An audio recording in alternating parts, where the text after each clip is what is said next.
Hello dear students, welcome to our YouTube channel Career Planet. Myself Shaili Gurwani, your chemistry mentor, and we are studying our chapter Atomic Structure. तो बच्चों atomic structure में last turn पे हमने Bohr's model discuss किया था. आज के इस लेक्चर में हम देखेंगे बोर्स मॉडल के ड्रॉबैक्स क्या क्या है, किस वजह से बोर्स मॉडल को डिस्कार्ड किया गया था.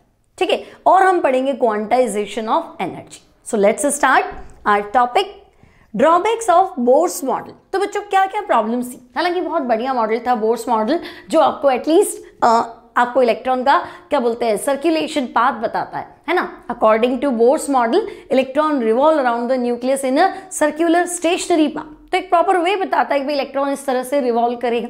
अब बच्चों पहला जो शेल होता है वो तो करेक्ट ही था, है ना. आगे इलिप्टिकल पाथ हो जाता है, वेव नेचर हो जाता है, वो सब ठीक है ना. लेकिन काफी हद तक बातें इसकी सही थी. ठीक है, तो फिर ड्रॉबैक्स क्या क्या हो गए. तो बच्चों पहला जो ड्रॉबैक है, this model explains the behaviour of only those atoms and ions which contain only one electron. For example hydrogen atom. Second जो है बच्चों ये है हीलियम प्लस. ठीक है, helium plus and lithium plus 2. तो बच्चों बोर्स मॉडल जो है ना ये एप्लीकेबल है only on single electron containing species. ठीक है, Bohr's model is applicable only on single electron. बच्चों अकेला इलेक्ट्रॉन है, एक इलेक्ट्रॉन वाली स्पीशीज पे, सिंगल इलेक्ट्रॉन कंटेनिंग स्पीशीज. ठीक है, उन सब स्पीशीज पे काम कर जाएगा जिनके पास सिर्फ एक इलेक्ट्रॉन. तो पता है बोर्स मॉडल हाइड्रोजन स्पेक्ट्रम को स्टडी करके दिया गया था. तो हाइड्रोजन एटम यानी कि एक ही इलेक्ट्रॉन. ठीक है, तो एनर्जी लेवल तो इनफाइनाइट बता दिए, लेकिन इलेक्ट्रॉन एक है उसके नेचर को एक्सप्लेन करा, उसको स्टडी करा. तो बोर्स मॉडल हाइड्रोजन पे काम करेगा. अगर आप हीलियम पे अप्लाई करेंगे तो बच्चों हीलियम +1 होना चाहिए, है ना, क्योंकि हीलियम एटॉमिक नंबर 2, तो 2 इलेक्ट्रॉन है ना. एटॉमिक नंबर 2 मतलब प्रोटॉन 2 और इलेक्ट्रॉन भी 2, तो 2 पे तो काम नहीं करेगा. तो आप हीलियम +1 कर दो, एक इलेक्ट्रॉन लूज कर जाएगा, एक बचेगा उस पर अप्लाई हो जाएगा. Similarly lithium +2. तो बच्चों लिथियम का एटॉमिक नंबर 3 होता है, 2 इलेक्ट्रॉन लूज करवा दो, है ना, एक इलेक्ट्रॉन बच जाएगा, तो उस पर काम करेगा. अगर मैं कहूँ सोडियम, तो सोडियम पे भी काम करवा सकते हो, लेकिन सोडियम क्या होना चाहिए, +10 होना चाहिए, क्योंकि सोडियम का एटॉमिक नंबर 11. तो 10 इलेक्ट्रॉन लूज कराओगे तो एक बचेगा, तो बोर्स मॉडल एप्लीकेबल हो जाएगा.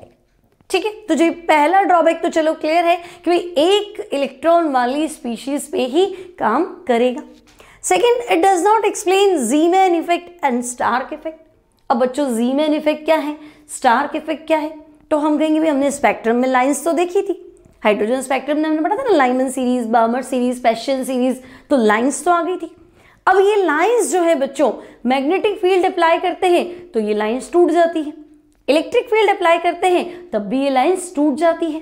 ठीक है, तो what is Zeeman effect, Stark effect, तो splitting of spectral lines in magnetic field. Magnetic field apply करने पे आप क्या देखोगे, स्पेक्ट्रम की जो लाइंस है ये टूट जाती है, यानी बच्चों कि जो आपका शेल है वो कहीं ना कहीं बटा हुआ है ना. तो splitting of spectral lines, split in magnetic field. तो मैग्नेटिक फील्ड में टूटेगी तो आप उसे बोलेंगे बच्चों ज़ीमैन इफेक्ट. ठीक है, और अगर स्टार्क इफेक्ट की बात है तो इलेक्ट्रिक फील्ड लिख दो. तो नेक्स्ट जो है स्टार्क इफेक्ट, तो splitting of spectral lines in electric field, तो उसे हम कह देंगे स्टार्क इफेक्ट. तो बच्चों लाइंस क्यों टूटती है, तो बोहर इसको एक्सप्लेन नहीं कर पाया कि भाई लाइंस आ रही है, अभी स्प्लिट हो रही है, इसके बारे में कोई कंक्लूजन नहीं, कुछ भी स्टेटमेंट नहीं था. तो यहां थोड़ा सा ये फेल हो रहा था. Now, when spectrum of hydrogen is studied by high resolution power microscope, it was found that each single line is made up of group of fine lines. The presence of these fine lines in the spectrum of hydrogen is called fine spectrum and Bohr does not explain this. अब ये क्या कहना चाह रहा है बच्चों, तो देखो आपने जब स्पेक्ट्रम देखा तो स्पेक्ट्रम में आपको एक लाइन मिली, तो आपने कह दिया भाई ये एटॉमिक स्पेक्ट्रा है, लाइंस मिल रही है तो लाइन स्पेक्ट्रा. अब बहुत अच्छा माइक्रोस्कोप डिस्कवर हो गया उसके बाद में ठीक है। तो रिजोल्यूशन पावर बहुत अच्छा था, जैसे कैमरा होता है ना, कितना अच्छा रिजोल्यूशन पावर है उतना वो क्या करेगा, बहुत अच्छे से पिक्चर देगा, है ना। सिमिलरली माइक्रोस्कोप का रिजोल्यूशन पावर बहुत बढ़ा दिया तो वो बारीकी से बताएगा कि ये क्या है। तो बच्चों जो आप एक लाइन समझ रहे हो, एक्चुअली ये एक लाइन है ही नहीं, है ना। एक्चुअली ये क्या है, तो actually this is the group of thin lines. ये बिल्कुल ऐसे पतली पतली बहुत सारी लाइंस का ग्रुप है। तो बोर्ड ने तो इसको एक्सप्लेन किया ही कि भाई आपको दूर से तो एक थिक लाइन नजर आ रही है, एक्चुअल में यहाँ बहुत ज्यादा क्या है, थिन लाइंस है, ग्रुप ऑफ थिन लाइंस, ठीक है। तो बोर्ड तो यही छोड़ दे भाई, ये शेल है। अब इसके अंदर देखा जाए तो नहीं, बहुत सारे क्या है, सबशेल है। तो जो सबशेल का स्टडी है वो फाइन स्पेक्ट्रम से आता है। तो ये तो आपका स्पेक्ट्रम, और ये ग्रुप ऑफ लाइन जो आपको अच्छे माइक्रोस्कोप से पता चली, ये क्या होती है, तो इसे हम कहते हैं फाइन स्पेक्ट्रम। तो बोर्ड जो है बच्चों वो फाइन स्पेक्ट्रम के बारे में कुछ भी नहीं बताता है, ठीक है। फाइन स्पेक्ट्रम को ये एक्सप्लेन नहीं कर पाता है, तो ये एक और ड्रॉबैक हो गया, ठीक है। पहला ड्रॉबैक क्या है, तो मैं कहूंगी सिंगल इलेक्ट्रॉन वाली स्पीशीज पे ही काम करता है। ऐसी कोई भी स्पीशीज जहां एक ही इलेक्ट्रॉन है, आप H कह दो, आप हीलियम प्लस कह दो, आप लिथियम +2 कह दो, वहां ये काम करता है, अदरवाइज काम नहीं करता। सेकेंड, ये कहाँ काम करता है, तो अपन कहेंगे भाई स्पेक्ट्रम वगैरह तो ठीक बता रहा है, लेकिन मैग्नेटिक फील्ड में लाइंस टूट गई, इलेक्ट्रिक फील्ड में लाइंस स्प्लिट हो गई, यानी कि ज़ीमैन इफेक्ट और स्टार्क इफेक्ट को नहीं एक्सप्लेन करता। नेक्स्ट ड्रॉबैक, तो हम कहेंगे भाई अच्छे रिजोल्यूशन पावर वाला माइक्रोस्कोप डिस्कवर हुआ तो हमें पता चला स्पेक्ट्रम की एक लाइन बहुत सारी बारीक लाइंस का ग्रुप है, तो ये उन ग्रुप को एक्सप्लेन नहीं करता, फाइन स्पेक्ट्रम के बारे में कोई स्टडी नहीं करता। तो फाइन स्पेक्ट्रम की स्टडी बच्चों गिवन बाय सोमरफेल्ड, तो एक और मॉडल प्रपोज हुआ था सोमरफेल्ड, ठीक है। Now Bohr's atomic model against to Heisenberg uncertainty principle, क्योंकि बच्चों बोर्ड ने तो प्रॉपर सर्कुलर पाथ दे दिया, यानी लोकेशन बता दी, और स्पीड का फॉर्मूला भी है आपके पास, तो एग्जैक्ट पोजीशन एग्जैक्ट स्पीड आप एक साथ एक ही टाइम पे बता सकते हो, तो अनसर्टेनिटी के अगेंस्ट चला गया। Now, it could not explain the ability of atom to form molecule by chemical bond. तो chemical bond formation के लिए कोई explanation नहीं है। Now, it treated electron as a particle, so it does not explain de Broglie relation. तो बच्चों हमने जब बोर्स मॉडल पढ़ा था तो पहला पॉइंट पढ़ा था कि अकॉर्डिंग टू बोर्ड इलेक्ट्रॉन एक पार्टिकल है और एक वो प्रॉपर पाथ में रिवॉल्व करता है, मूव करता है ना। लेकिन according to de Broglie particle के साथ साथ इलेक्ट्रॉन के साथ वेव भी कनेक्टेड है, तो पाथ फिक्स्ड नहीं है। तो बोर्स मॉडल क्योंकि पार्टिकल नेचर कंसीडर करता है, इसलिए डी ब्रोगली के रिलेशन के क्या हो जाता है, अगेंस्ट हो जाता है। हालांकि बोर का जो सेकेंड पोस्टुलेट था बच्चों MVR इक्वल्स टू NH/2π, इसको वेरीफाई डी ब्रोगली नहीं किया था। तो कहीं ना कहीं बोर मॉडल में वेव कैरेक्टर की बात हो रखी है बट एक्सप्लेन नहीं हुई है, ठीक है। तो experimental verification of MVR equals to NH/2π given by de Broglie, ठीक है। लेकिन बोर्स मॉडल डी ब्रोगली को सपोर्ट नहीं करता, हिजेनबर्ग को सपोर्ट नहीं करता। तो दीज आर सम ड्रॉबैक्स कह दो of bourse atomic model. Now students हमारा नेक्स्ट जो टॉपिक है that is ground state and excited state. तो बच्चों ग्राउंड स्टेट, तो देखो इलेक्ट्रॉन न्यूक्लियस के चारों तरफ रिवॉल्व करता है, लेकिन अगर पहला ही शेल है n इक्वल्स टू 1, तो बच्चों n इक्वल्स टू 1 को हम क्या कहेंगे, सो it will B ground state, ठीक है। अगर आपसे कहा जाए ग्राउंड स्टेट में इलेक्ट्रॉन की एनर्जी फाइंड करो, मतलब n इक्वल्स टू 1 में इलेक्ट्रॉन की एनर्जी फाइंड कर लो। ग्राउंड स्टेट में इलेक्ट्रॉन की वेलोसिटी बताओ, मतलब n इक्वल्स टू 1 में इलेक्ट्रॉन की वेलोसिटी बतानी है। तो क्लियर, ग्राउंड स्टेट मतलब फर्स्ट, n इक्वल्स टू 1, क्योंकि इससे नीचे तो हो ही नहीं सकता, तो इलेक्ट्रॉन का ग्राउंड फ्लोर तो यही हो। नाउ स्टूडेंट्स इलेक्ट्रॉन जो है वो 1 से जंप करके 2 में चला गया, यहां ऊपर चला गया, मतलब एक्साइटेड होके ही जाएगा। तो 1 से 2 में आया, तो n इक्वल्स टू 2 को हम कहेंगे फर्स्ट एक्साइटेड स्टेट। क्लियर बच्चों, तो n इक्वल्स टू 2, स्टेट तो 2 है, मतलब n इक्वल्स टू 2 है, लेकिन एक्साइटेड स्टेट आपका फर्स्ट है। Similarly n equals to 3, n equals to 3 को हम बोलेंगे सेकेंड एक्साइटेड स्टेट। क्लियर बच्चों? तो अगर मैं आपसे कहूं फिफ्थ एक्साइटेड स्टेट, मतलब एन आपका 6 में पहुंच चुका है, क्योंकि 1 तो ग्राउंड स्टेट है, 2 पे पहला, 3 पे दूसरा, 4 पे तीसरा, 5th पे फोर्थ और 6th पे क्या हो जाएगी? Fifth excited state. तो आपकी जो एक्साइटेड स्टेट है उसमें एन हमेशा एक आगे चलता है, so n equals to 4 is third excited state. तो clear? N equals to 1 ground state और उसके ऊपर एक्साइटेड स्टेट। कोई डाउट नहीं? नाउ नेक्स्ट टॉपिक जो है बच्चों, that is quantization of energy. अब क्वांटाइजेशन ऑफ एनर्जी से आप क्या समझे? तो देखो, मान लो भाई ये तो हो गया आपका nucleus, n equals to 1, this is our ground state, ठीक है। n इक्वल्स टू 2, ये हो गया हमारा first excited state.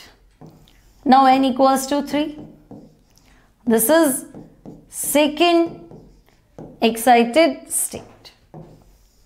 n equals to 4, तो ये हो गया बच्चों थर्ड एक्साइटेड स्टेट। और अब मैं ले लेती हूँ भाई n इक्वल्स टू इंफिनिटी, ठीक है। अब n इक्वल्स टू इंफिनिटी, तो बच्चों e infinity at infinite energy कितना हो जाएगा? 0, ठीक है। So these are different states of, maybe आप इलेक्ट्रॉन कह सकते हो, है ना, डिफरेंट स्टेट्स इन एटम, ठीक है। अब अगर मैं आपसे कहूं कि भाई इलेक्ट्रॉन को क्या करना है, इलेक्ट्रॉन को ग्राउंड स्टेट से उठाना है, कहाँ ले जाना है? तो मैं कह रही हूँ बाहर निकाल दो। तो बाहर निकाल दो मतलब इंफिनिटी तक ले जाओ, इलेक्ट्रॉन को ग्राउंड स्टेट से उठाओ, कहाँ ले जाओ? इंफिनिटी तक ले जाओ। तो बच्चों जो एनर्जी खर्च होगी that will be ionization energy, ठीक है। Ionization energy, energy required to move an electron from ground state to infinity, ठीक है। तो अगर आपसे पूछा जाए व्हाट इज आयोनाइजेशन एनर्जी, तो बच्चों हम कहेंगे इलेक्ट्रॉन को लाना कहाँ तक है? इंफिनिटी तक लाना है।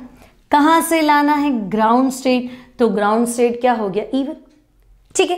अब आपको पता है भाई E इंफिनिटी तो 0 होता है, तो कभी भी आपसे पूछे कि आयोनाइजेशन एनर्जी फाइंड करो, तो आप क्या करेंगे? E1 फाइंड करेंगे, साइन चेंज कर देंगे, it will be ionization energy. Ionized क्या होता है ना? आयोनाइज्ड मतलब कैटायन की बात चल रही है, तो आयोनाइज्ड क्या होता है? आयन बनाओ। आयन कैसे बनाएंगे? इलेक्ट्रॉन बाहर निकाल दो। तो बाहर निकालेंगे मतलब इन्फिनिटी तक ले जाओ। तो भाई E1 से उठाया, E इंफिनिटी तक ले गए, तो डिफरेंस निकाल दो, ठीक है। तो E1 तो आपका जो है नेगेटिव वैल्यू में E1 ऑलरेडी होता है ना, तो जितनी एनर्जी वो होल्ड कर रहा है उतनी आप दे दो ग्राउंड स्टेट में, इलेक्ट्रॉन क्या हो जाएगा? इन्फिनिटी पे चला जाएगा, यानी एटम आयोनाइज्ड हो जाएगा, ठीक है। तो आयोनाइज्ड एनर्जी समझ गए, energy required to move an electron from ground state to infinity, okay. अब आपको बच्चों पूछ लिया कि लो फाइंड करो, find ionization energy. Ionization energy of, तो आप 3 की फाइंड कर लो भाई, हाइड्रोजन, हीलियम और लिथियम प्लस 2। तो बच्चों मुझे ऐसे ही लिखना पड़ेगा क्योंकि एनर्जी के फॉर्मूले में बोर्स मॉडल का फॉर्मूला यूज करूंगी, तो Bohr's model applicable only on single electron containing species. तो हाइड्रोजन तो चलो 1 इलेक्ट्रॉन है, हीलियम प्लस अगेन 1 हो गया, लिथियम प्लस 2, 3 होते हैं, 2 निकाल दो, 1 बच जाएगा, ठीक है। तो हम क्या करेंगे? तीनों बार E1 फाइंड कर लेंगे, ठीक है। तो भाई E1 फॉर हाइड्रोजन, ओके। तो एनर्जी का फॉर्मूला याद है, -13.6 इंटू Z हाइड्रोजन का अपॉन N, तो 1 ही रखना है। तो बच्चों E1 फॉर हाइड्रोजन कितना हुआ? -13.6 इलेक्ट्रॉन वोल्ट पर एटम, ठीक है। Now E1 for helium plus, तो हीलियम प्लस का ग्राउंड स्टेट में एनर्जी, तो अगेन स्टूडेंट्स -13.6 इंटू Z², और N तो 1 ही रखना है, तो 13.6 का 4 टाइम्स कर दो, it will be 54.4 electron volt per atom, okay. Now find E1 for lithium +2, ठीक है भाई।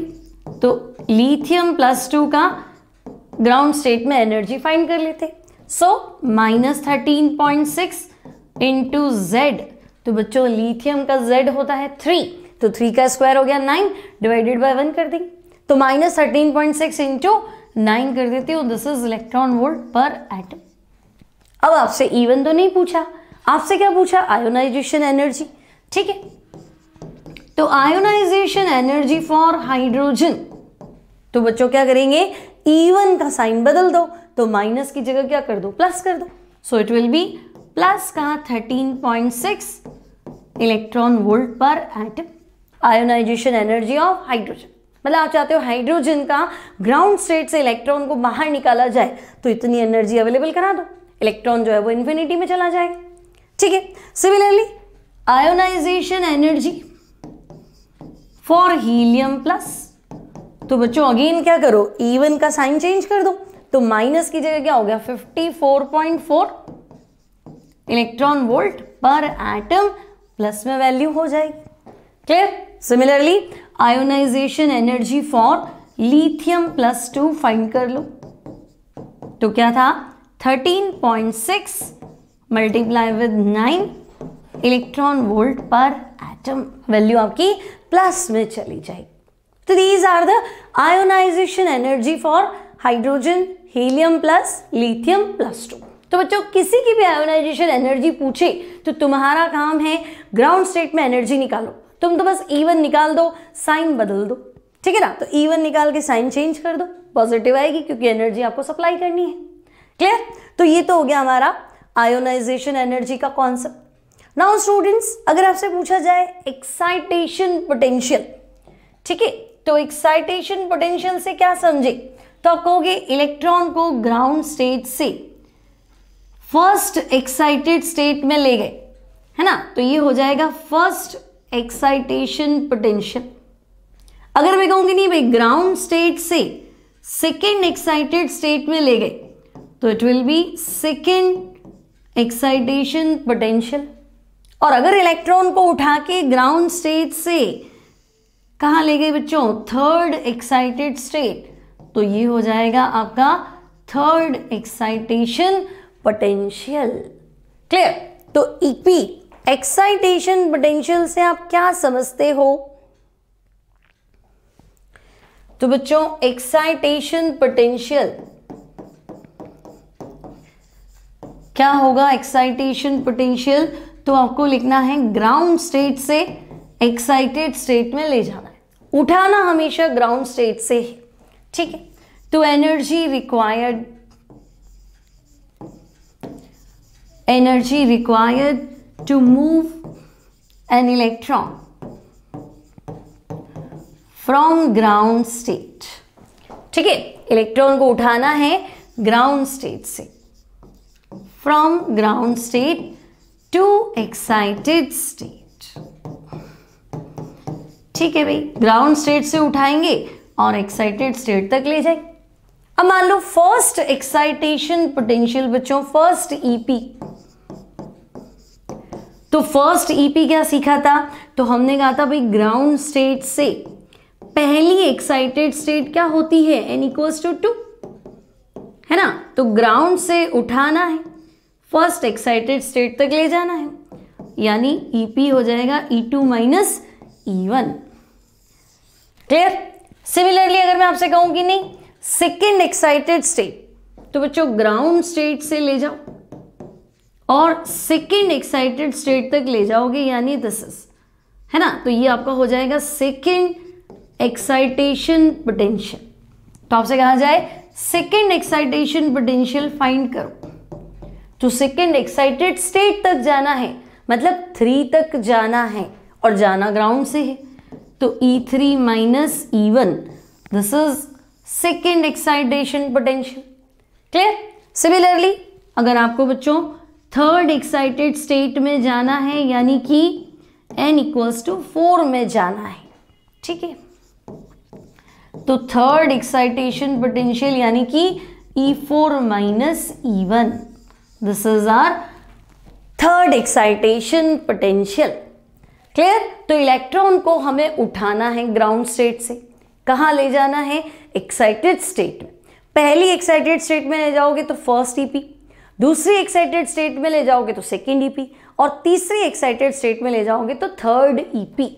और एक्साइटेड स्टेट में n हमेशा एक प्लस में चलता है, यानी पहली एक्साइटेड स्टेट मतलब n = 2 में ले जाना है, दूसरी एक्साइटेड स्टेट मतलब 3 में ले जाना है, और थर्ड एक्साइटेड स्टेट मतलब n = 4 में मूव कराना है।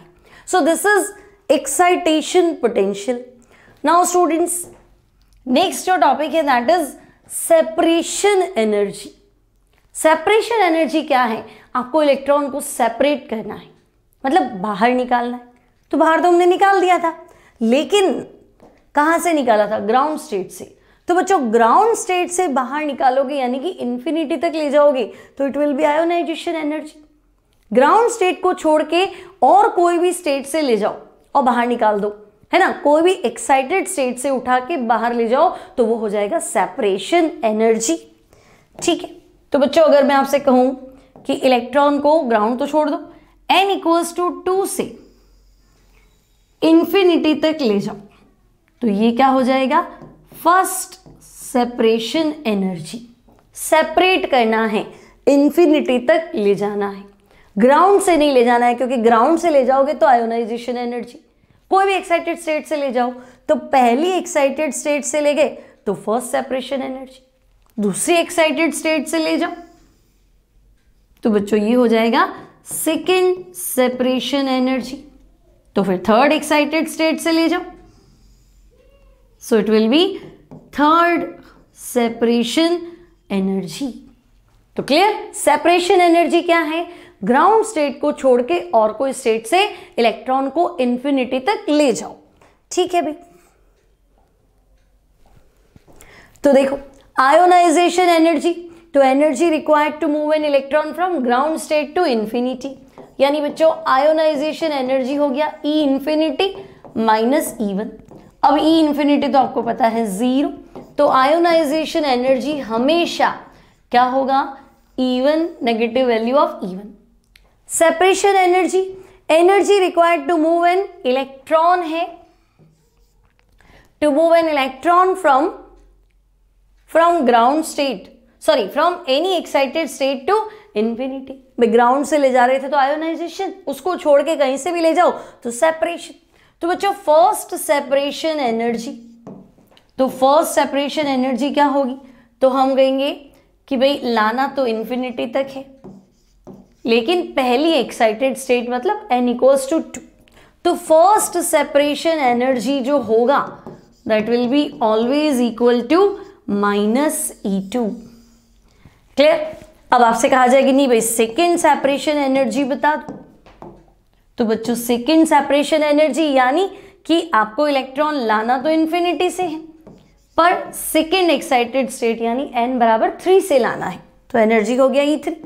तो second separation energy will be -E3, क्योंकि E इंफिनिटी तो 0 है, पढ़ रखा है हमने। ठीक है, तो बच्चों सेपरेशन एनर्जी, पहली सेपरेशन एनर्जी पूछे तो -E2, सेकेंड सेपरेशन एनर्जी पूछे तो -E3, और थर्ड सेपरेशन एनर्जी पूछे तो क्या कर लेंगे? -E4। ठीक है, तो सेपरेशन एनर्जी हमेशा एक्साइटेड स्टेट से चलेगा। और एक्साइटेशन पोटेंशियल तो क्लियर है, अगर आपसे पूछे फर्स्ट ईपी तो क्या कर लेना? E2 minus E1। Second EP तो बच्चों लाना तो ग्राउंड स्टेट से है ना, तो E1 तो आएगा ही, और सेकेंड मतलब सेकेंड एक्साइटेड स्टेट यानी E3 से। Clear? So this is quantization of energy. Ground state क्या होता है, एक्साइटेड स्टेट क्या होता है? इलेक्ट्रॉन को रिमूव करना। कहां से रिमूव करना है? ग्राउंड से इंफिनिटी, आयोनाइजेशन एनर्जी। कोई भी एक्साइटेड स्टेट से इंफिनिटी, सेपरेशन एनर्जी। और एक ग्राउंड स्टेट से कोई भी excited state, so it will be excitation potential. So first, second, third. और एनर्जी का फॉर्मूला, बोर्स मॉडल का फॉर्मूला यूज करो, energy equals to -13.6 into Z²/n², electron volt per atom. Value put करके आप अपना आंसर फाइंड कर सकते हैं। ठीक है, तो this is all about ionization energy, separation energy, excitation potential, ground state, excited state, including drawbacks of Bohr's model। तो आई होप बच्चों समझ में आया होगा। अगर वीडियो अच्छा लगे तो लाइक कीजिए, अपने फ्रेंड्स को रिकमेंड कीजिए, और अगर चैनल सब्सक्राइब नहीं किया है तो प्लीज इसे सब्सक्राइब कीजिए। मिलते हैं नेक्स्ट लेक्चर में नेक्स्ट टॉपिक के साथ। Till then take care and good bye.